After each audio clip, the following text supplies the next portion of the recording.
Am I the a-hole for not making my wife choose between me and her affair partner? As soon as I found out, I moved out and filed for divorce. Counseling is not on the table. An open relationship is out. I'm not interested in having anything to do with her again.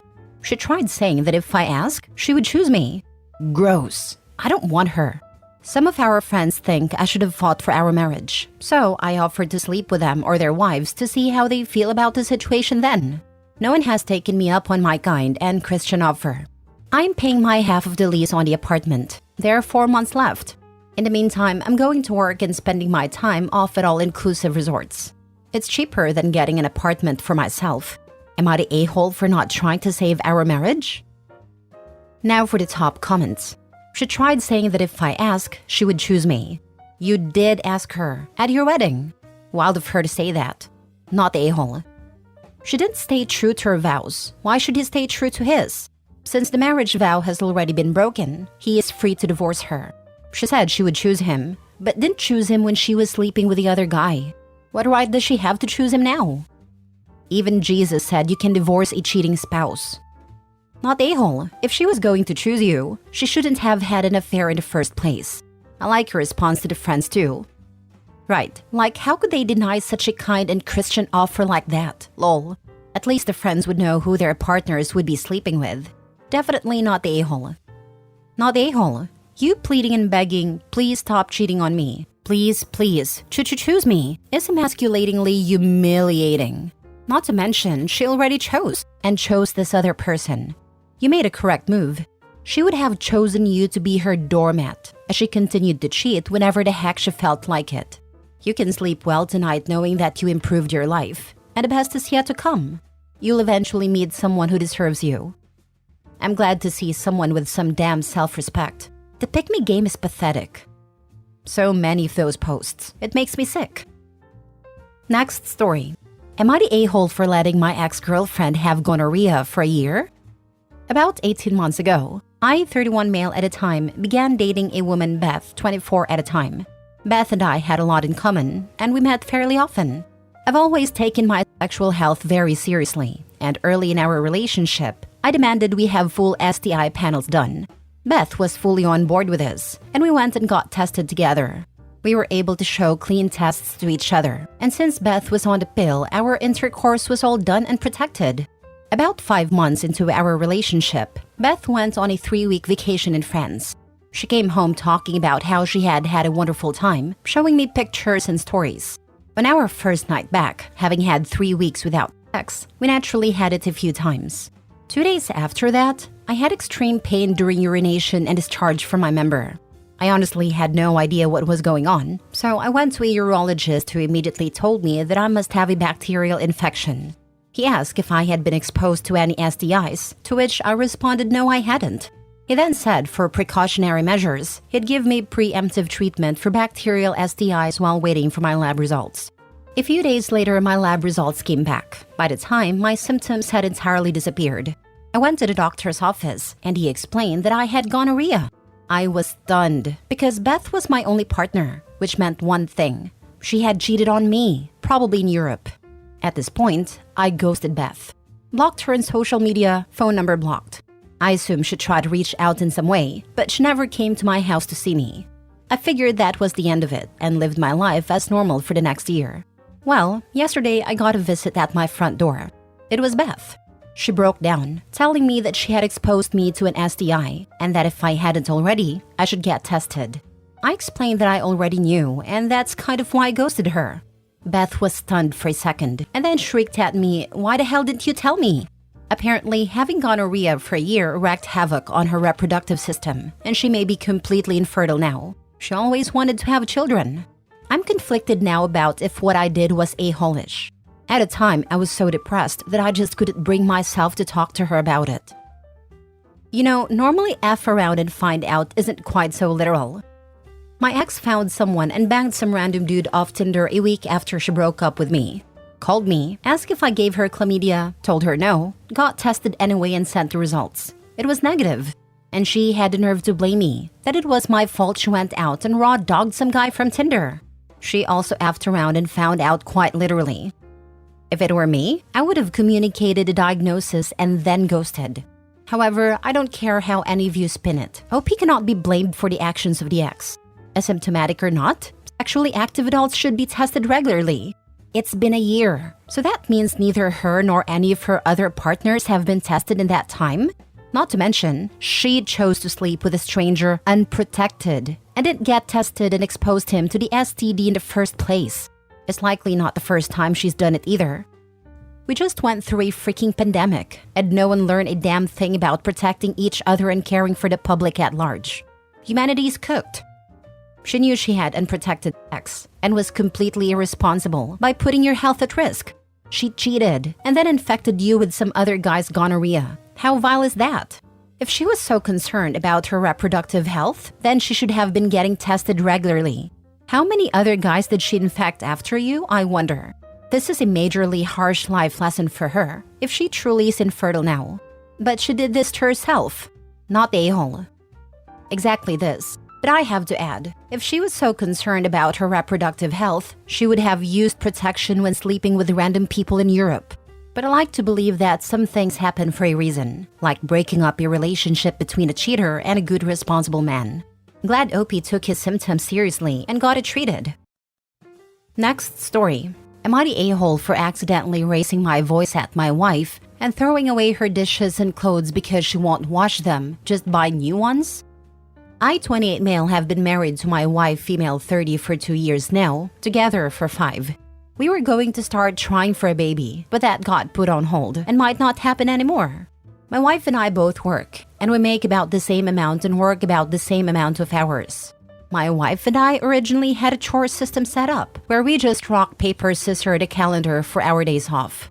We got a pretty fair cut, I want to say, but she did get more dishes days. I got more, if not all, the laundry. My wife hates washing dishes. She hates it with such a passion that she sometimes just shuts down and cries when she sees them in the sink. Before, when I caught her crying, I immediately went to help her, switched chores for the day, calm her down, and then it was fine. But because I was doing this, I noticed that she was crying on purpose, so I washed the dishes. I knew she was faking it, because the second I took over, her tears stopped, and she'd go do something fun that she liked without a care in the world, laughing and smiling. No wind down like before.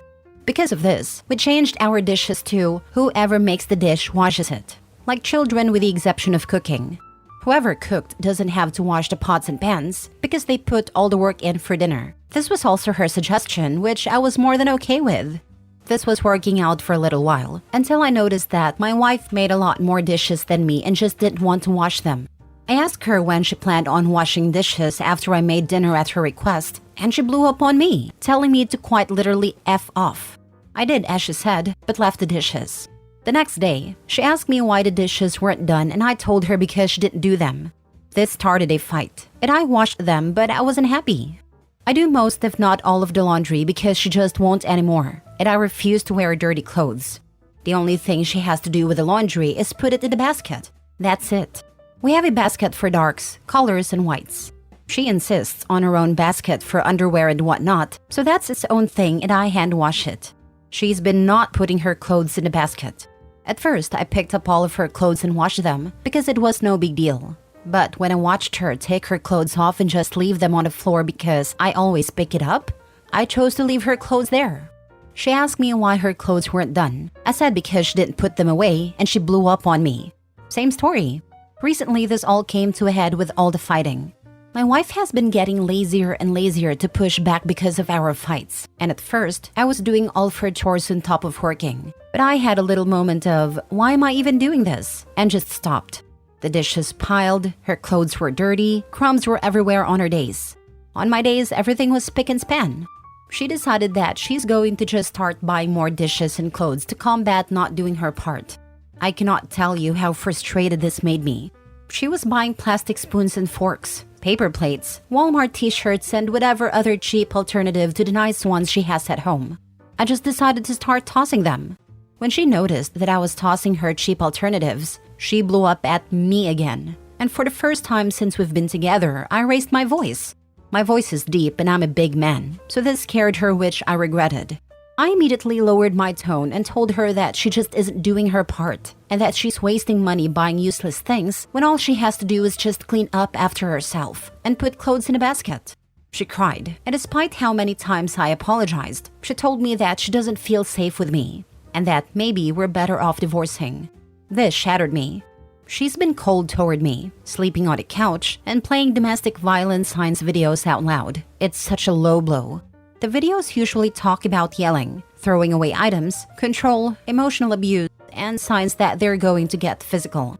I don't think I'm wrong for what I did, but this is really wearing me down, and I've been getting some texts here and there from our families calling me an a-hole, an abuser for throwing away her things and yelling at her, and that she needs to divorce me. The yelling was an accident. No one has wanted to hear what fully happened, and it's making me feel alone and a bit crazy. My friends are either staying out of it or are on her side if they're women. I've been losing friends.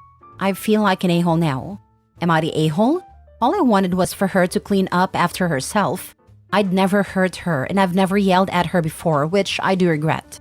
I didn't mean to scare her. I was just beyond frustrated because this has been building for months. I get that it was probably immature to throw away the disposables and that I should have just cleaned up after her, but I was just frustrated. Now for the top comments.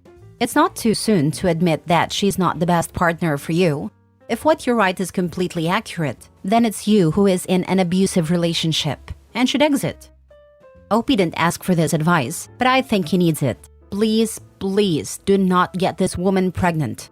Get out and buy what you need and use them to make sure this doesn't happen. Do not rely on her to manage birth control. Stop having sex with this woman immediately. Move out and move on.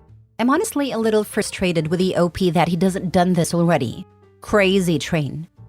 This, OP, if you think she will ever get up from a sound sleep at 2 a.m. with a baby cries, you are sorely mistaken.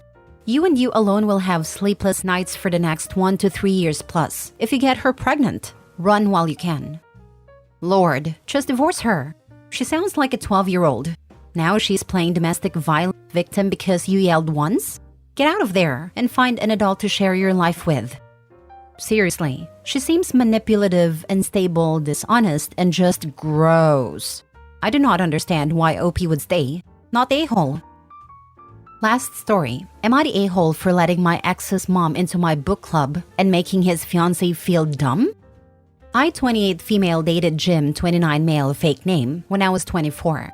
We separated when I was 25, and I haven't talked to him much after that. But I still sometimes speak to his parents, especially his mom, whom I have even introduced my father-in-law to as they both love gardening. Now, I've been running a small book club for my uni days, with just a couple of lovely women, and we gather in my home library and talk about books in witchy or historical fiction. We also talk about gardening and old folk tales, and I just consider it a very fulfilling hobby.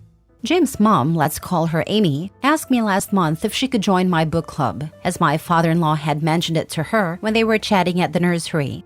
She thought it sounded great, and I said yes, and I didn't think Jim would mind. Also, it wasn't his business. Amy then joined one session and gushed about it to her husband, who mentioned it to Jim. Now, the problem started there. I later learned that Jim's parents are not fond of his fiancée Beatrice, 30 female. Jim's dad thinks Beatrice has nothing in common with her family. The three of them are huge readers, and thinks that Beatrice is shallow, as she works with makeup and clothes. She's a boutique buyer. Plus, the reason I interacted less with Jim and his parents following our breakup is that Jim dumped me for Beatrice. And even though I'm married and they are somewhat friends with my father-in-law, Jim's parents think Beatrice is not right for their intellectual son. Apparently, at some family dinner, Jim's parents kept on speaking over Beatrice and mentioning how well I had been doing. And Amy had been talking about what books the book club had recommended. And I guess Jim's dad had made a comment on how he wished he had a daughter to talk about books to, and that had hurt Beatrice. Jim later called me and told me about all of this, and that me letting his mom in my club has only given his parents more ammo to hurt Beatrice. I apologized, as I knew none of this. I later asked Amy to not talk about anything book club related outside. I made up a lie about how we pretended to be a coven and can't discuss these things with the outside world, even though it felt awkward and childish. I thought that would be it. Except, Beatrice and one of her friends have made scathing posts on Facebook and Instagram, and even tagged my father-in-law in one of them, and how snobbish and mean-minded bookish women try to take other women's men because they can only read and act smart. Jim then again called me and said that Jim's mom had started a huge fight over it, and she had taken back the jewelry she had given to Beatrice for the wedding. I was a bit shocked, as I rarely spoke to Jim after our breakup, and only interacted with his parents when I ran into them as we live in a small town. But he sounded and acted like I was the reason his family was going through a spat. My husband and father-in-law are saying that Beatrice was lucky that I didn't think of retaliating, and that I was not in the wrong. But I am starting to feel guilty, and I need a second opinion. Am I the a-hole? Edit. Many people are asking, so yes, Jim did sort of cheat on me with Beatrice. He admitted to having an emotional affair with Beatrice and dumped me. I later heard that his parents did not take it well. Not a-hole. Jim's parents have been a-holes and Beatrice's reaction is pathetic, but none of this is because of you. Just stay completely out of it and tell Jim to deal with his parents in a relationship without involving you. This comment right here. Be a man and deal with your situation, but calling me to complain isn't going to change anything. Not a-hole. Stay out of their drama. Not your circus, not your monkeys. You can be friends with his mother. It sounds like she enjoys you and your book club. Jim is projecting his issues with Beatrice onto you. It has nothing to do with you. She made an immature attack-filled post against his own mother's interests, tagged her future father-in-law, and created her own drama. Her actions caused mother-in-law to take her jewelry back, and good for her. Why give jewelry and your blessing to a petty witch who likes to manufacture drama and force people into it? I would block Jim. He can have his prize Beatrice, and you can continue to have a relationship with his mom who values and appreciates you. Yeah, she could have gushed about you less to spare Beatrice, but Beatrice's behavior caused this whole situation. And Jim defending her and blaming you shows they're meant for each other. Perpetual victims shifting blame to others, instead of owning their own feelings and behaviors. I would consider that relationship lucky. You got the best part of it, mother-in-law's friendship. Not a-hole, block Jim. Let Beatrice alienate herself from her future in-laws with her own actions. Seems she wants the drama, posting her rants publicly and tagging people. Ridiculous.